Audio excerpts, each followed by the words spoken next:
So we've talked about the 12 ways that we can create value. Now let's talk about how we can actually use these things and combine them to make real offers that real people will be interested in and buy.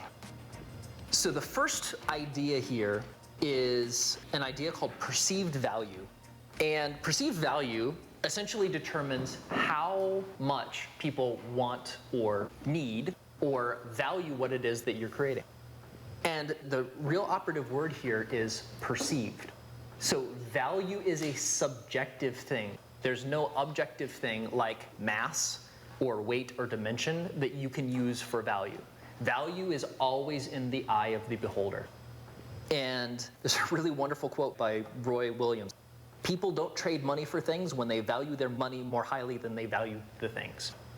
So if I'm going to give you $100 for something, I have to perceive that there's more than $100 worth of value in that for me, or I'm not going to do it. Perceived value is a very subjective thing. Every single person that you talk to is going to have a different opinion of what something is worth. So your job as a business owner is a couple things. Number one, it's to do what you can to increase the perceived value that most people have about what you offer. It's never going to be perfectly valuable for everybody on the face of the earth. It won't be a good fit for some people. But there are things that you can do to present your offer in an attractive way that will make people perceive it to be more valuable. A lot of that has to do with the end result that people are going to get, how much they want that end result, how much effort it takes for them to get that end result, and how likely they perceive that end result to be. So if you are a home builder and you're building a house, the easier you make it for your potential customers to visualize the house that they're going to be buying and visualize themselves living in that space and imagine what their life is going to be when they have this new house that they are desiring, the more they're going to value the house and the more they're going to potentially pay to live in that house. And in general, the less effort that it takes for people to get that end result that they're looking for, the more value they perceive in the offer. So an example of this is, let's say you have a house that has a pool out back, and that pool has to be cleaned by somebody. Now, two different offers. One is a pool cleaning kit, which you could buy for maybe $25. And the other is a pool cleaning service where somebody will come and clean your pool for you for $250 a month. Same end result, right? Clean pool is the same either way. But one, you have to scrub the pool yourself, and the other, you have somebody do it for you. Because there's less effort involved, having a service do it for you is perceived as more valuable, typically. So that's kind of a general rule of thumb. How attractive is the end result? How much work do they have to do in order to get there? The better the end result, the less work, the higher the perceived value. How does that fit into things like learning karate? A lot of times with something like karate or something like even learning like a shooting range or something. A lot of it depends on what exactly they're buying. So, for example, the karate thing, you could either watch somebody in a movie doing a jump kick, or you could learn how to do it yourself. And in the case of the lessons, it's the experience of learning how to do it yourself, which may be the perceived value, and the benefits that you get of being able to do that. Or like the karate, you could pay them to come to your home. How much? Exactly. The value, Yes. the value is really your time. If you've got the time, well, $25 to clean your pool. You've got 10 hours a month. If you don't have 10 hours a month, now $250 is really good to you. If you don't have the 30 minutes drive to get there, 30 minutes drive to get home to do karate, but the guy will come to your house, suddenly Exactly. paying twice as much is really appealing. So Josh, is part of that perceived value around credentials as well? In the case of the karate example, it stands out to me that. Could be. Credentials get into what's called social signaling, which has a lot to do with how other people perceive you and your qualifications and your status. A little bit of the same thing. Credentials from a social status standpoint typically increase value by decreasing the perception of risk. So if you're a professional mechanical engineer, then there's a lower perceived risk in your part flying in a satellite in space, right? There is a little bit of an interaction there. Most of it has to do with the benefit and how much work you have to do to get it. Perceived value.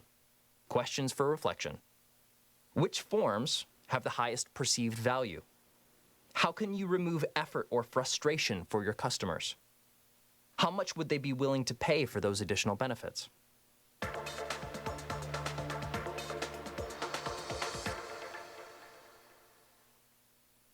Now, we were anticipating this a little bit in our discussion of the different forms of value.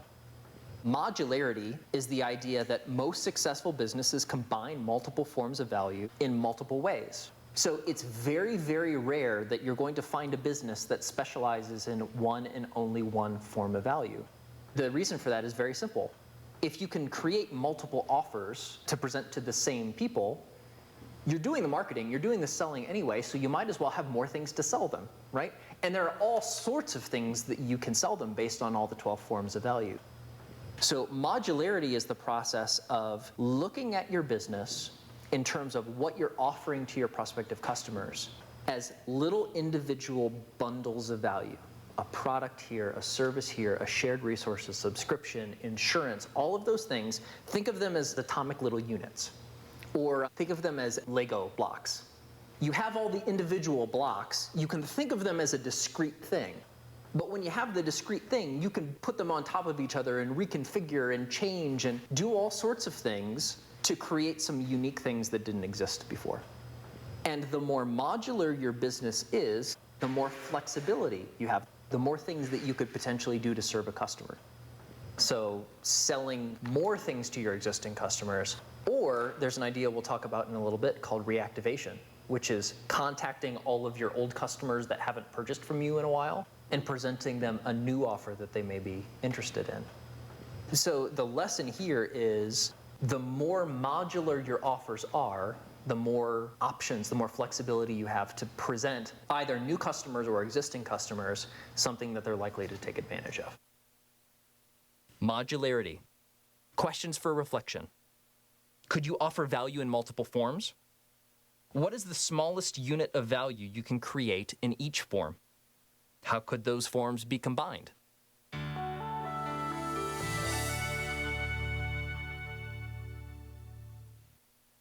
Now, when your offers are modular, that allows you to do what we call bundling and unbundling, which is the process of selling more than one offer at the same time. So, classic consumer goods example, if you think of a business like Gillette, you can sell the razors, you can sell the blades, you can sell shaving cream, and you can sell each of those things individually as single units, or you can create a nice little value pack that has the razor and the blades and the shaving cream and you sell it as one unit. Or you can take just the blades and stack 5 of them on top of each other and sell it as a value pack, like with a little kit and with a lotion. And there are all sorts of things that you can do by having all those modular bits and then just combining and uncombining them to make different offers, which is how consumer goods companies sell easily when you just count the units. They call it an SKU, an individual packaged unit for sale. Lots of large consumer goods companies have tens of thousands of units because they have lots and lots of little modules and they just combine it in different ways to create different offers for people. So bundling is the process of putting things together. Unbundling is the process of ripping things apart. So take, for example, when Apple iTunes started selling individual MP3 tracks from an album instead of the individual CD, right? Taking something that was originally sold as a unit, breaking it apart into different units, and then selling them individually. And if a customer bought them individually, they would actually pay more than the price of an album. So 99 cents per download or whatever it is now. So you can do it both ways. You can put things together or you can rip things apart. But having your offers modular helps you do that virtually without limit. I think it also opens up your market. It does. Why? Significantly. An example, prior to coming on board at Expo, I've had a consulting practice for over 10 years. And so when I would bid on a project, a lot of times, especially if it was a smaller company, that project was an overwhelming price. But if I would unbundle it and give them a cafeteria of options, what would happen 9 times out of 10 is that they would end up buying the whole thing over a period of time, and I made more money that way because it was more expensive for them to purchase it that way than if they had done the whole thing. But it's like eating that elephant one bite at a time. They weren't sitting down to a huge elephant meal. And so it had significant value for me. It also had significant value for the customer because they knew they didn't have that commitment. Yeah, absolutely. Bundling and unbundling. Questions for reflection. Can you bundle or unbundle your offer?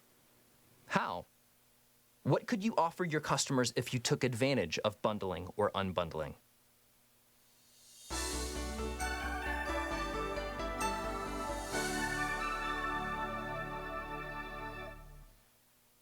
Now, the next idea is, okay, we're going to put ourselves in the mindset of an entrepreneur who has an idea, and we're trying to figure out, is this idea going to work or not?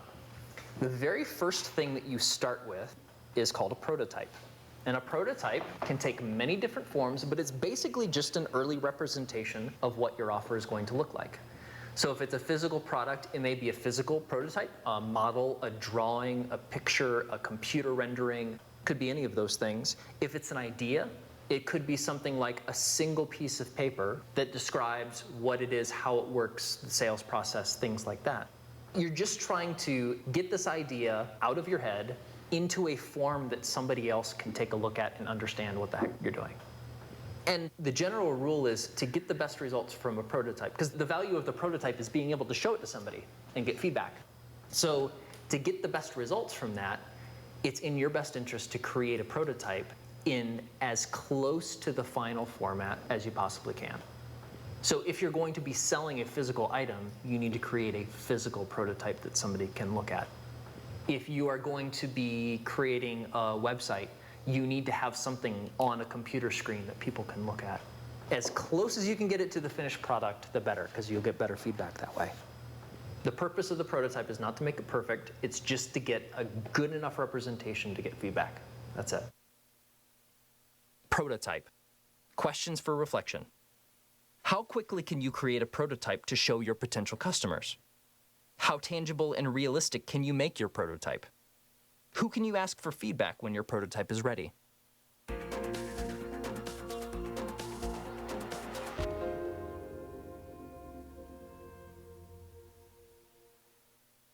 Now, once you have a prototype, what that allows you to do is start to improve it. So you show it to some people, you get some feedback, you get some ideas, you make a couple changes, you get some more feedback, you make a couple changes, you get some more feedback. This is a cycle, and this is called the iteration cycle. I have a little mnemonic I call wigwam. If you read 100 different books on innovation, everybody will explain it in a little bit of a different way, but this is the way I typically explain it. So the first part of this iteration cycle of improving what it is that you're offering is just to watch what's happening in the world. That's how you identify the opportunity to begin with, and it's how you collect information about what you can do to make whatever it is that you're doing better. So you're kind of playing the business equivalent of an anthropologist. You're just watching people do what they do. The second is to ideate. Come up with ideas. What could you do? What could you create? What could you change to what you're offering that might improve people's lives in some way or in some form? Now, once you have a bunch of ideas, you don't know which ones are going to work. So you just have to guess. And this is where the iteration cycle becomes art, not science. You look at all the ideas that you have, you make an educated guess based on what you know about which of these ideas are probably going to be most beneficial to improving whatever it is you want to improve. Then you ask yourself, well, which one? So I'm guessing that this one is going to be the one that's right, but I need to make a decision on which one to test first. So you just choose which of these ideas is the most promising that we're going to test first. Once you do that, you act. You make the change. And when you make the change, you start measuring. And measuring is where the art becomes the science. You're actually seeing what people do with the change that you've made to this process or product or prototype. And you're trying to make a decision. And the decision you're making is, was this a good change? Did this lead us closer to where we want to go? Or is it leading us further away? Or is this detrimental? If it works, you keep it. If it doesn't work, you lose it. And then the cycle goes back to the beginning. So you start watching again. And then you just go through. And every time you go through the iteration cycle, either your prototype or your product gets better, or you have more information about your market you can use to make more educated guesses when you go through the cycle again. The wonderful way to think about this is there is no such thing as failure in an iteration cycle. There's only more information for success. So that's the iteration cycle. The iteration cycle. Questions for reflection. Are you currently using the iteration cycle? Which steps are you doing particularly well? Which steps in the cycle do you typically skip, and how can you remember to do them consistently?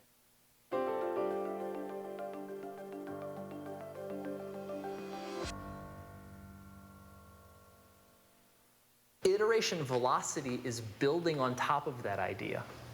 So if it's a cycle, it takes you a certain amount of time to go through that process. The less time it takes you to go through that process, the more cycles you can complete in a given unit of time, say a day or a week or a month or a year. There's a great quote by Eric Schmidt, who was the chairman and CEO of Google. He said, "Our goal is to have more at-bats per unit of time and money than anybody else." So it does matter whether or not the iterations work. You obviously want to make iterations that do work. But the speed at which you complete the cycle is super important, because the faster you complete it, the more times you can do it and the better your product or your offer gets. Now, a lot of times what I hear from folks about iteration is, man, that seems like a lot of work. As a general rule, if you're going to fail, and some measure of iterations you do are going to fail, if you're going to fail, fail fast and non-catastrophically. And if you can do that, you're going to improve whatever it is you're offering very quickly. This reminds me of the guy that developed the first Palm. Yes. And he actually started out, he calculated what it would weigh, and he cut that out of a piece of wood. And he would carry it into meetings with him. It was too wide. He couldn't get it out of his shirt pocket. And he realized men will not use this, because when they go into a meeting and they're having to hold their shirt down and struggle this thing out, so he made it a little narrower, then he had to weight it a little more. And he carried around a wooden dummy Palm Pilot for like 6 months before he went to the next, because he figured out even where Oh, the it saved key you a should ton of be. money. Oh, Yeah. The tremendous die amount of costs money. alone to make. Yeah, and Yeah, it's cheap to experiment with wood. where the keys should be on it and how it should lay out, and I've heard that story, and anytime somebody said they wanted to add something else to it, he'd set it down and say, "Where does it go?" exactly. Make him show on it. Yeah. Right there. And that's how he figured out where all the keys should, and I owned the very first Palm Pilot. Yeah. Used them up until just recently. Yeah. So this is super valuable for prototyping new forms of value.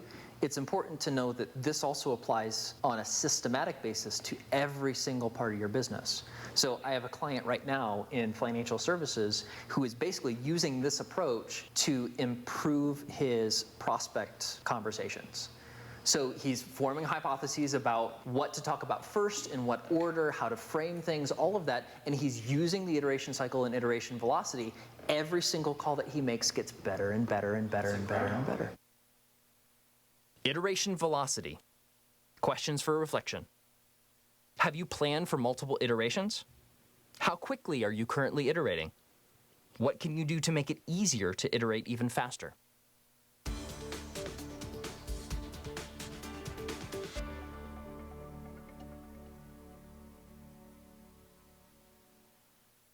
Now, the purpose of prototyping in the iteration cycle is to get feedback. And feedback is just putting whatever it is that you're offering in front of people who would be potentially interested in buying it, and collecting information about what they want and what they think. And the more you do this up front, the better your product or service or whatever form of value ends up being. Because as a business owner, you are very rarely the customer that you're selling to. Sometimes there's some overlap, but there will be things that your potential customers want and are willing to pay for that will just blow your mind. And you won't find them unless you put whatever it is you have to offer out there and you get their feedback. So the whole point of developing a prototype is to get it in front of real people and collect information. Now, a few tips about how to do this, because it can be tricky. And it's tricky for reasons that have more to do with personal psychology than have to do with the actual process of doing it. The first is you have to get feedback and listen to real potential customers instead of friends and family. Your friends and family want to support you. They want to make you happy. They want to encourage you. And if you show your offer to your mom, she's probably going to love it. And that's not the feedback that you need. You need feedback from people who would be in the target market, that would be willing to pull out their wallet, checkbook, credit card, and buy from you.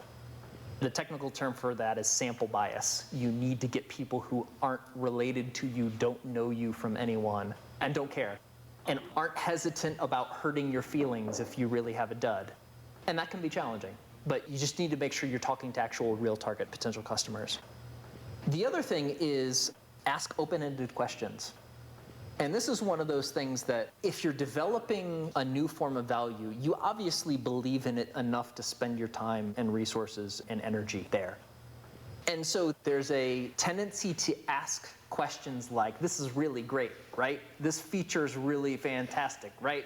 And if you ask close-ended questions and you really believe in something, it's easy to transfer that to the person you're talking to, such that they start to want to please you by giving the answer that you're clearly looking for, instead of giving you the information that you need.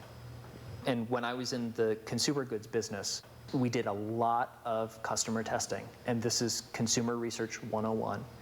You have a short list of extremely open-ended questions that are presented neutrally. They're very short, and you just let them play with it, and you let them talk, and you sit back and watch. And the more open-ended the questions, the more information they'll get. Because people, by and large, really love to share their opinions. They're an expert. They're an expert instantly in pretty much everything that you put in front of them.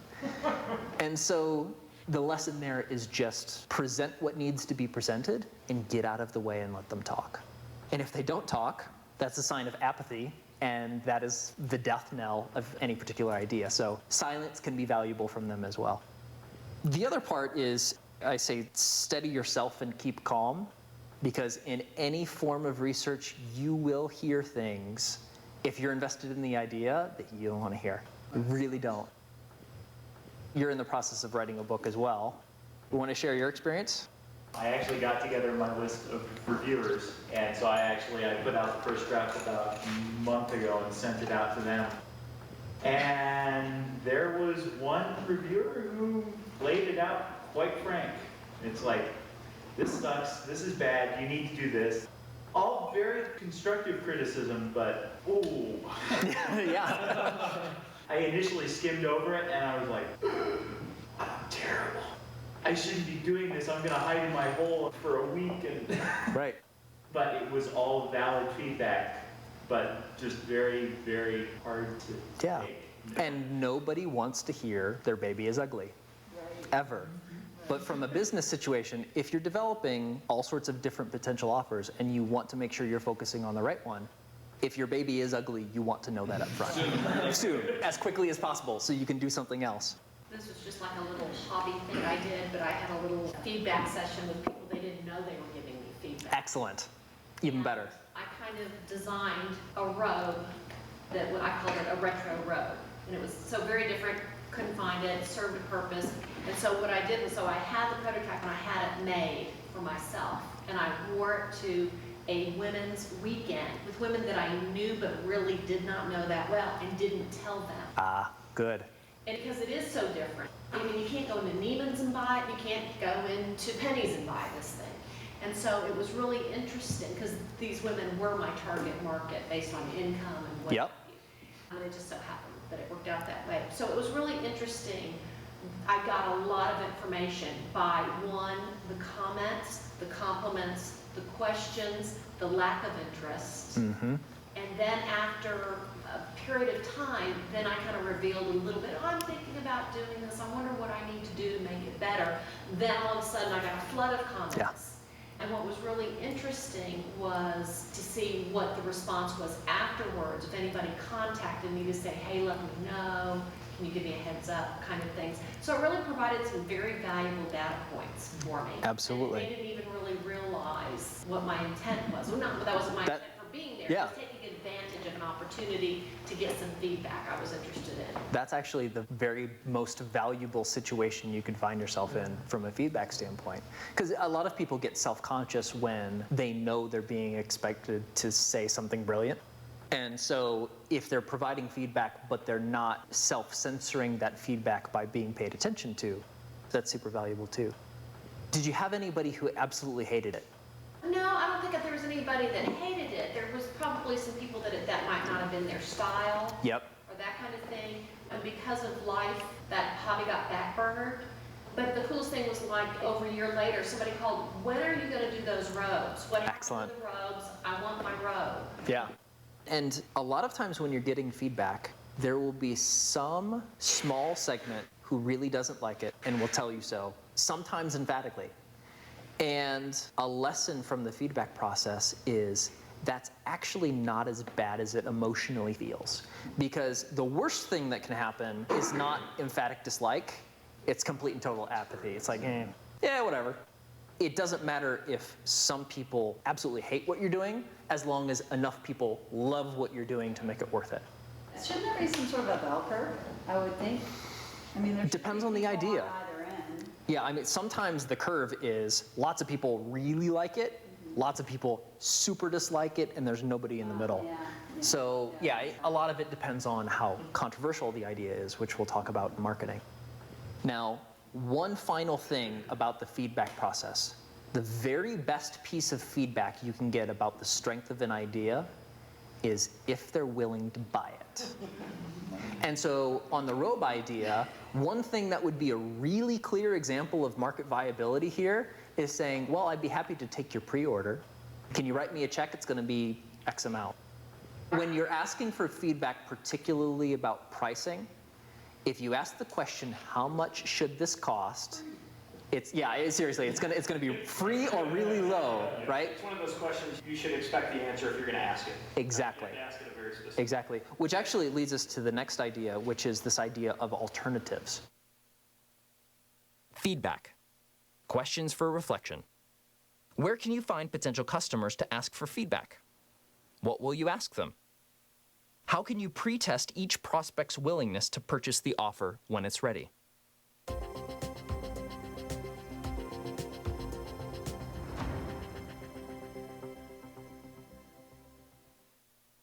So if you ask this open-ended question on what do you want and how much should it cost, people will want everything, typically, and they will want it to be free, which doesn't exist in the real world. And at the same time, they'll give you this feedback, and then they will leave, and they'll go to a store, and they'll buy something that is not perfect and not free, and they will be deliriously happy with that purchase. So the idea is, when you're getting feedback, you have to ask people to make trade-offs. So when you're getting feedback on something like pricing, instead of asking the open-ended question of how much should this cost, which is 99% likely to be orders of magnitude lower than it otherwise could be, you can test different alternatives of pricing with different people and kind of triangulate into, would you be willing to pay $400 for this robe? Yes or no? And if you ask that question from a whole bunch of people, you can get a sense of, is that a viable price point or not? Or if I reduce the price to $300, does my demand shoot up so much that it makes it worth it to do that? Or if I test $500 for a robe, do I get just as many people who are saying they're willing to spend $500 as $400? So pricing is one of those weird things that you have to kind of triangulate your way into. Open-ended questions are typically way lower than it otherwise would be. Yeah, but even with that, like, if you say, would you be willing to pay $100 for this, and they say yes, and then you say, well, I have one in my trunk right here, you know, you're That's where the get pre-order. more no's. Yes. And that was how, the way somebody tested a product idea is they put their sales page up online, they put the entire order process online up until the credit card, and then when somebody said, yes, I want to pay that much, they said, oh, it's not available yet, but sign up here and we'll let you know. And so they were able to test all the way to the point where somebody said, yes, I'm ready to pay. Yep. To the conversion. Yeah. To the conversion. It's even better depending on what you are offering. If you actually collect the pre-order and you actually collect the money, and by having the money you're able to buy materials and create and fulfill, that's the very best form of things, because there's still a step between being interested in what the price is and clicking the I want to buy one button and actually filling out the payment information and committing to buying one. So one of my clients is in the process of developing a new form of protein powder for folks in the martial arts community. And he gets feedback by creating different formulations and talking about it and saying, would you like to order some? And if they order some, they give him money, he sources the materials, he mixes it up, and he just delivers it to the customer. And he has created different formulations that he never would have imagined just by talking over what this person wants and says, I can do that for you, are you willing to buy it? And he has come up with now 3 or 4 different formulations. He had no idea. His customers gave him the idea and said, I want to buy it, and he made it for them. So the pre-order, particularly if you can actually fulfill those pre-orders relatively quickly, that's the very best form of feedback you can get.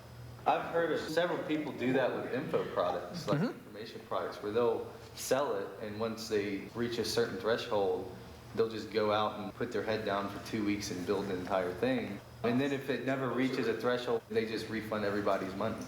And so you can take it and try to get the pre-orders. If you get enough, go out and build it. Yeah. Huge motivational force. Yeah. Yes. To have published the commitment to deliver a product. And particularly to be holding somebody's money who you now have to deliver to them. Hugely motivating. So the idea of alternatives is also the idea that there are other offers in this particular market that these customers could go to instead of you, unless it's something brand new that has never existed on the face of the earth, which is very rare. There are other alternatives that people could take. So the more you understand those alternatives, the better you can build some things into your offer to begin with if you find out they're important. So alternatives is kind of the market research angle of figure out what other people's alternatives are. Trade-offs is the next idea. Alternatives. Questions for reflection. What alternatives are you facing right now as you develop your offer? What choices are your customers facing when they decide whether or not to purchase?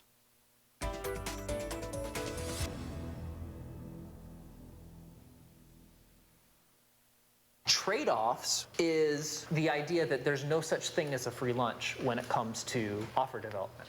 You can't include everything and have that product be free. You just can't do it. So understanding the trade-offs that you need to make, your customers are going to be willing to make trade-offs when it comes to the actual buying of something. They're going to value some features more highly than others. And so when you're deciding what to include in your development, you should look for patterns in the feedback and in the market research that you're doing about what people are actually buying. The more you know about those patterns, the more you can optimize your offer for the trade-offs your customers are already making. And in the end, your offer is never going to be perfect for everybody. And this is another part of what makes product development psychologically challenging. There will be a certain number of people, after you've put years of effort into something, and let's say, it's a piece of crap. Or who would ever want to buy that? And the more you love what you do, the harder that is to hear. But it remains that it's never going to be perfect for everybody. There are going to be a subsegment of customers to which your offer is not a good fit. So just mentally label it as not a good fit and move on and serve the customers you can serve. Trade-offs. Questions for reflection. What are some of the potential trade-offs your customers are facing when they evaluate your offer? Where do these trade-offs come from?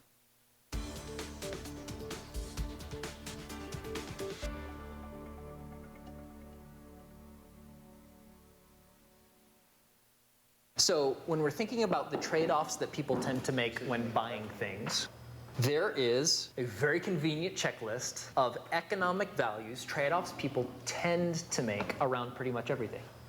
So there are 9 of them. The first one is efficacy. So how well does it work? When I was developing and selling Dawn dishwashing detergent, efficacy is the primary value. This thing will get grease off of your pans better than anything else in the world, period. And that's why people buy it. And it does. It's great. And birds. It's the best thing in the world. And birds, yes. So efficacy, how well does it work? Speed is how quickly does it work. So it may work well, but if it's really slow, then that may not meet the need that I have. So I may trade off speed for efficacy. A good example of this from my product development days was Swiffer. So Swiffer is a really great way to either dust or mop your floor, not particularly well, but good enough quickly. And that's the primary value of that brand. Reliability is, can I depend upon it? Is it going to perform in the way that I expect it to how well I need it to perform every single time? The fourth is ease of use. So how much effort does it require of me? Flexibility is how many things does it do? Does it only do one thing?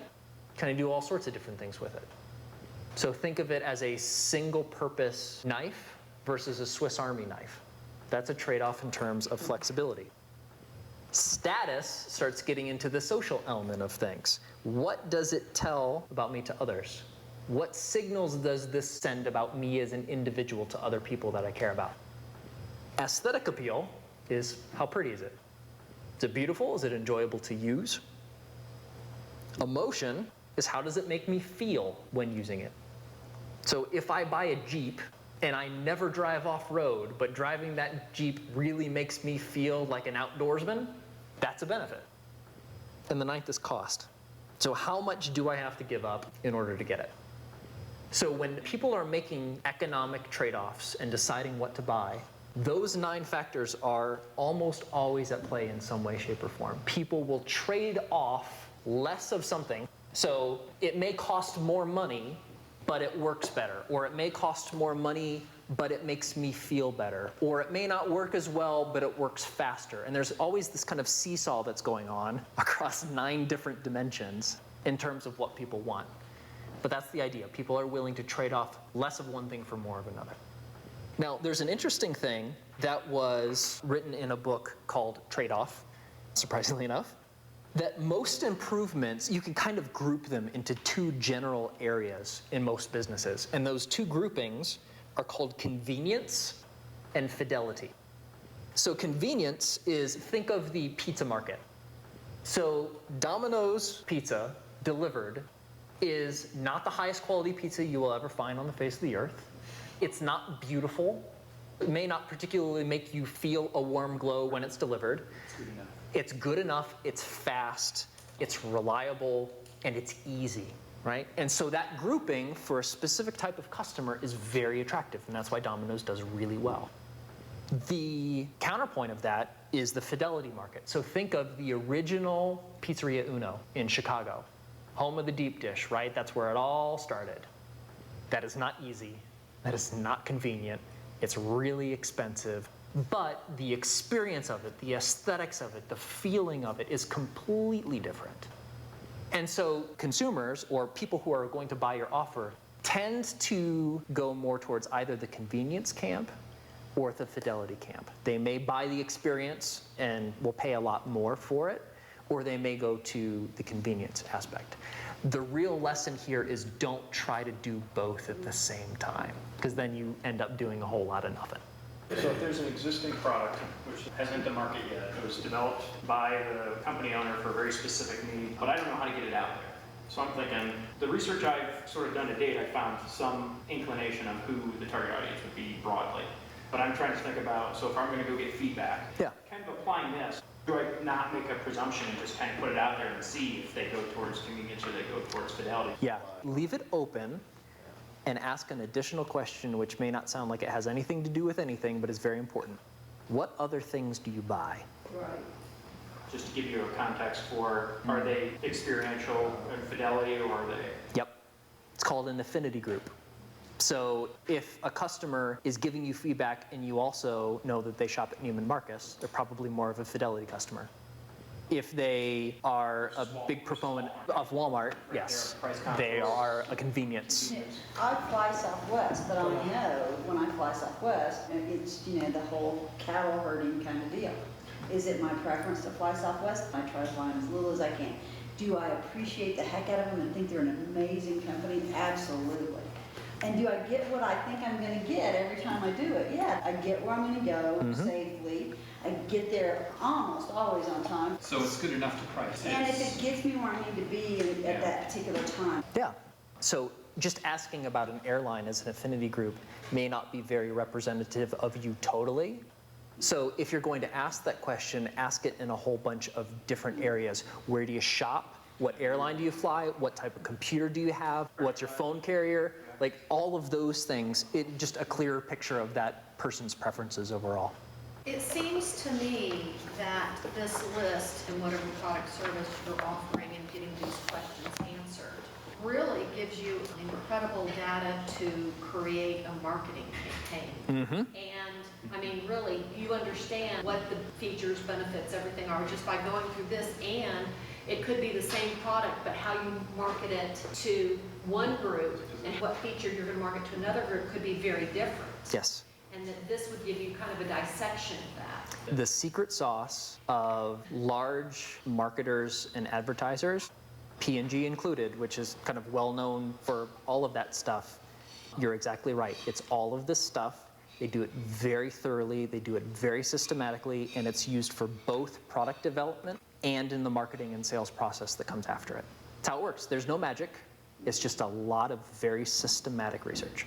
Domino's, though, they're trying to improve their pizzas by putting better ingredients. And I think recently McDonald's wants to put like fireplaces in their locations. So this is not going to be the prime reason still why people go there. Like that's just Probably not. And what the author of Trade-Off would probably argue is those types of improvements will not make as big a difference to the core business as Domino's shaving a minute off of their delivery time, because it's not going directly to the reason of why people purchase from them in the first place. But look at what Domino's is doing, to use the Domino's example. I mean, Papa John's is out there, has been taking market share, pizza market share for years, 10, 15 years, and better ingredients, better pizza, right? So that's a clear reaction to, you know, we lost our edge. And part of it may be because the share numbers don't tell the entire story. Because in any particular market, you're going to have some segment that's going to be convenience or is going to be fidelity. And the key is there's room for both of them. The real key is when a company like Domino's looks at their profit numbers and their customer retention and reorder numbers. Are those numbers going up or are they going down? Share numbers really don't matter if the whole market is growing as a result of what they're doing. Chasing a different business model, essentially. Yes, exactly. And the whole market disrupting innovation thing tends to be when there's an opportunity to be even more convenient or even higher fidelity than the market. Economic values. Questions for reflection. What values could you emphasize in your offer? Is your offer optimized for fidelity or convenience? Or are you trying to be all things to all people?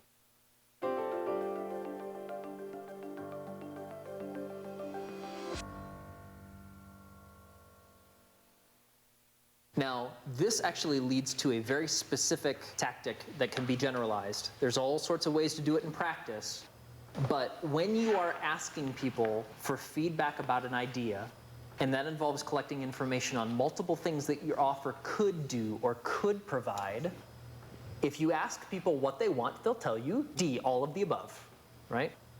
So the general principle here, this is a principle called relative importance testing. Whenever you're asking people what they want, you never give them an all of the above choice. You always ask them to make a conscious trade-off. So if you could have A or B, what do you pick?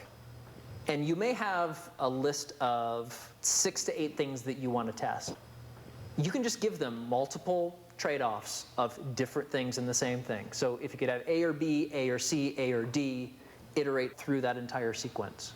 What is your opinion on like listing all 6 and having them number them in order? That's actually, that is statistically the choosing between 2 when you actually crunch the numbers is a little bit more predictive, because it's hard for people to keep 8 things in their mind and really make those granular trade-offs.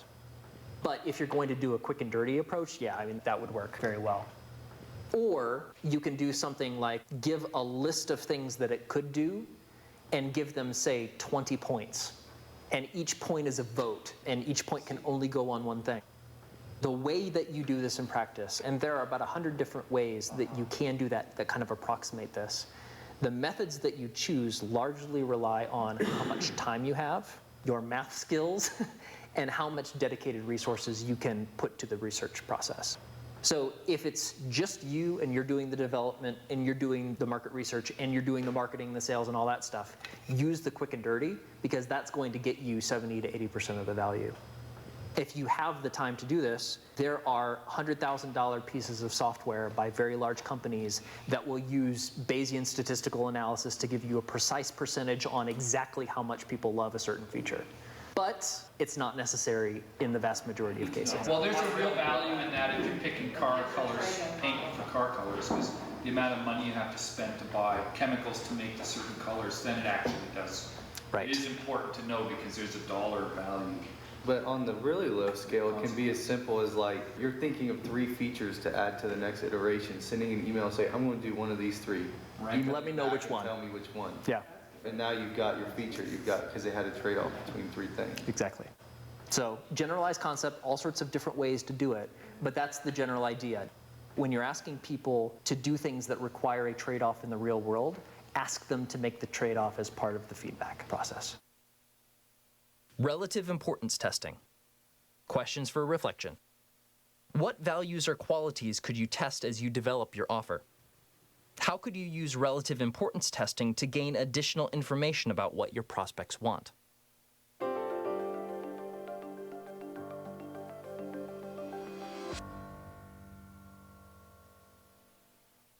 Now, critically important assumptions, which I abbreviate CIAs, because it's very awkward to write that over and over again. Facts or characteristics that must be true in the real world for your offering to be successful.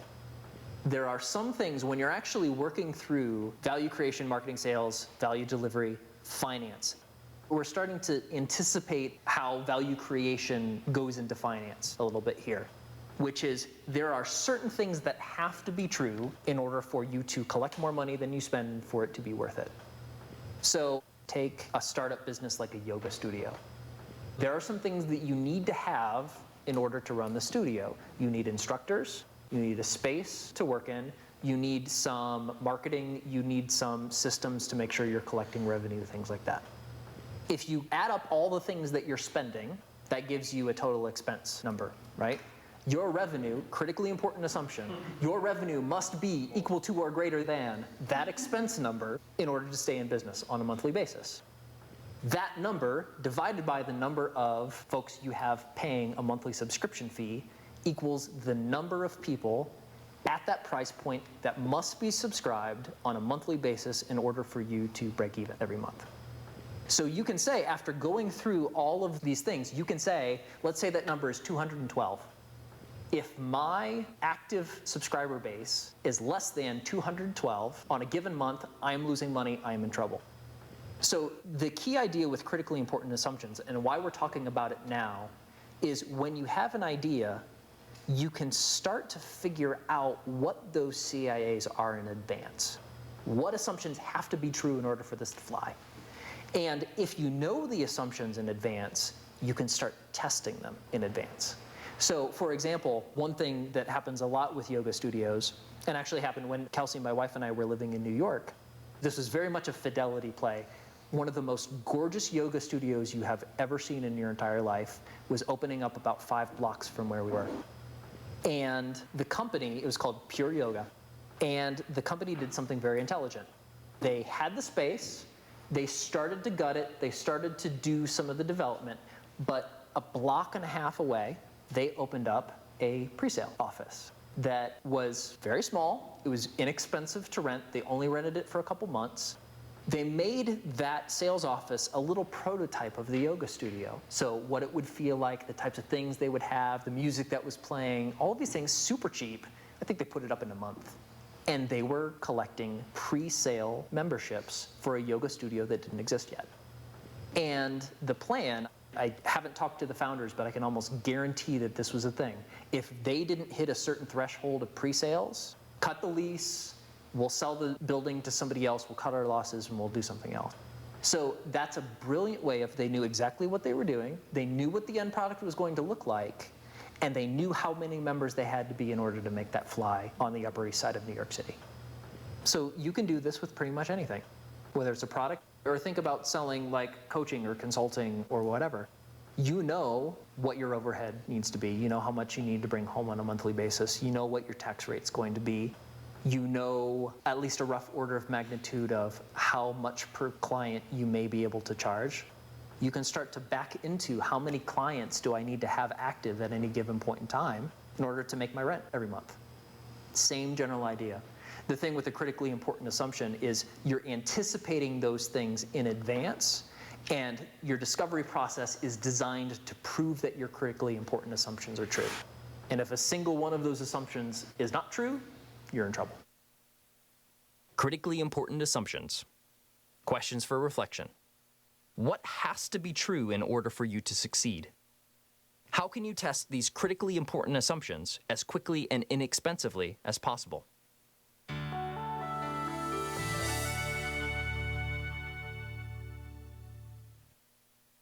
Couple more ideas. Shadow testing. Shadow testing means selling an offer before it actually exists. So you can think of the Pure Yoga pre-sale office as a form of shadow testing. We were selling access to a yoga studio that didn't exist yet. And shadow testing is great because it allows you to get that critical feedback of, will people order this when it's available or not? So by gathering that feedback from real customers who are spending real money on placing a pre-order, you can validate the assumptions you have in your business far faster than you could otherwise. Now, this gets into murky ethical territory on how much you disclose about whether this thing exists or not. And that's a personal choice. The principle here is shadow testing is a very useful and very legitimate tactic as long as you are completely upfront about the status of the value that you're selling. And upfront about what you're going to do if you don't move forward, right? Does everybody get a refund? What expectations will people have about hearing the progress of the idea? How long is it going to take? All of those things you should communicate. But the actual pre-selling of something is what makes the whole thing work. Using the yoga studio. On the pre-sale, they were not divulging, I mean, we're making an assumption that if they had not sold enough, they would have just resold the building and not continued on with the renovations. So while you're up front with you would get a full refund, you're not up front with, if I don't get enough of you guys, I'm not going to do this, because who's going to even waste their time and energy to buy if you are believing? And when they pre-sale condos, they aren't saying that the whole marketing concept is we're going to sell all these condos. Yeah. People just like you are going to live there, and you need to get one now or you're not going to be able to live with people like you. You're going to end up living with Right. people that are not like you at all. You know? Yes, Right. under a bridge. And so people buy. They don't ever say, but you know what, if we don't sell enough of these babies, we're not building this thing. Yes, and the approach that you take with shadow testing when you're selling it to a customer is this thing is going to happen. Ah, okay. Okay, so we're developing something that's brand new. I'm telling you it's brand new. It's not ready yet. You need to place a pre-order. And I think that with the Pure Yoga example was when the studio opened, it was going to be a certain subscription fee plus a initiation fee. And if you signed up in advance, they would waive the initiation and it would be a lower cost per month than if you signed up when it was ready. So there was an incentive for people to order if they were interested.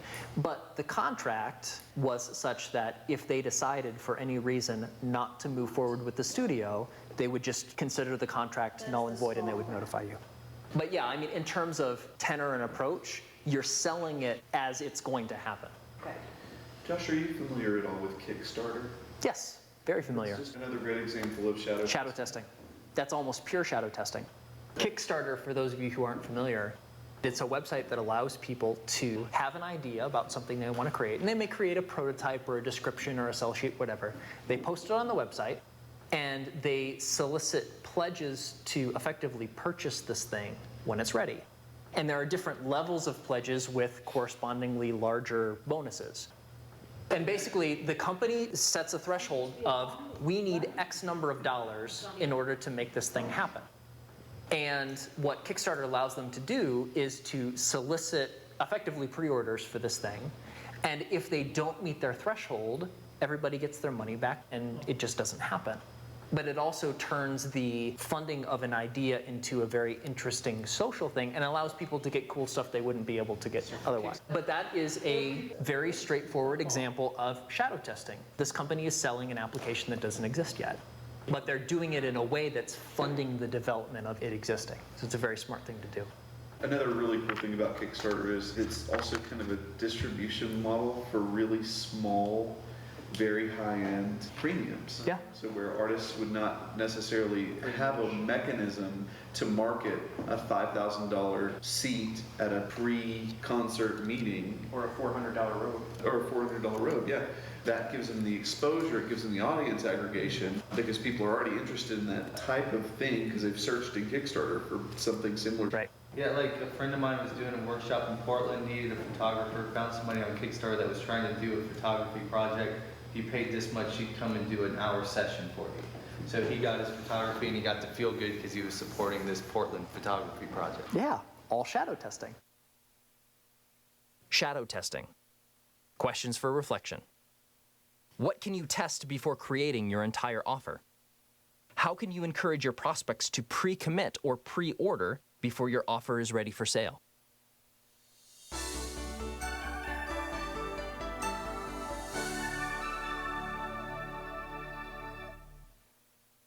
Couple last ideas in value creation. What we've been building up to is having an idea, testing the idea, getting feedback, improving it for a purpose. And that purpose is what I call a minimum economically viable offer, or a MIVO. And a minimum economically viable offer is an offer that provides the smallest number of benefits necessary to make a real sale to an actual person who is paying you real money.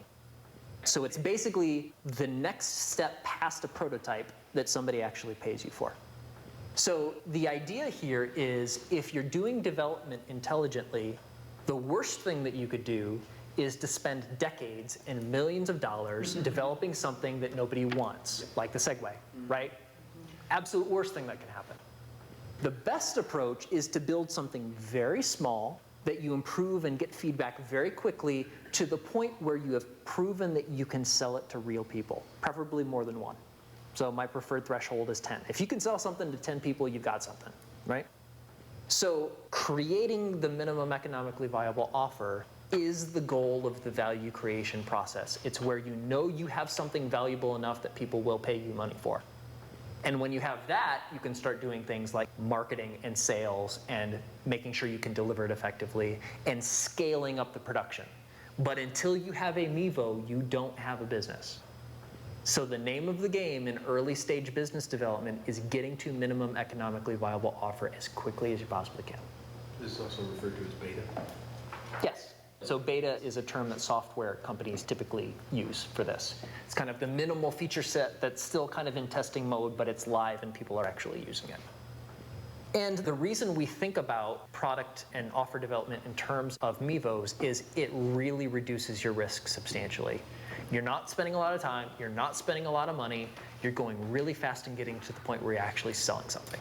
Once you're selling, everything is easier from there. For us, we look at prototypes as they're for us to figure out how we can do it. Yes. And then it's total next step. Yes, and the next step is putting it in a form that someone can buy. And that's what this is.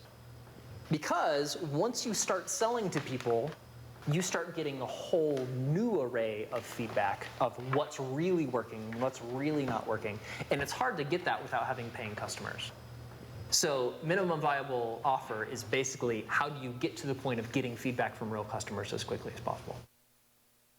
Minimum economically viable offer. Questions for reflection. What could your minimum economically viable offer look like?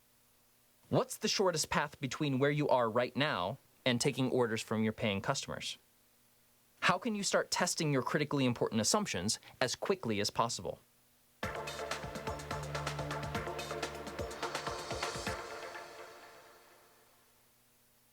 The next idea, incremental augmentation, the simplest way to explain this is think of the iteration cycle, going around and coming up with ideas and testing it and improving it and doing that over and over and over again. Incremental augmentation is the process of doing that to an existing offer that's already selling. So your iteration process doesn't stop at the point where you start selling to a real customer. It continues. Because if you continue going through that process, your offer just gets better and better and better and better and better. And the better it gets, the easier it is to sell to more and more people. Incremental augmentation. Questions for reflection. Have you planned for post-launch iteration? What features can you eliminate from your minimum economically viable offer that you can add later, once you've validated your critically important assumptions?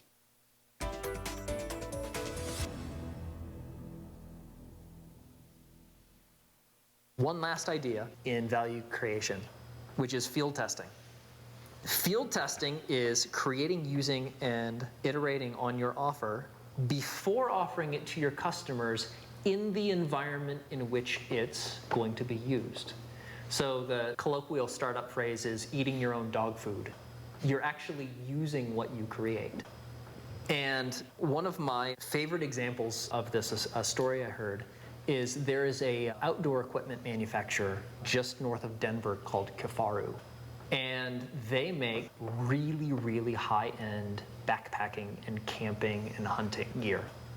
The founder of the company, who is also the lead product designer, spends 150 days a year living in the Colorado backcountry, actively making and prototyping and living in the stuff that his company creates. Here's the cool thing. When he goes out, and he typically goes out for weeks at a time, he will take a bunch of fabric and a big industrial strength envelope stapler.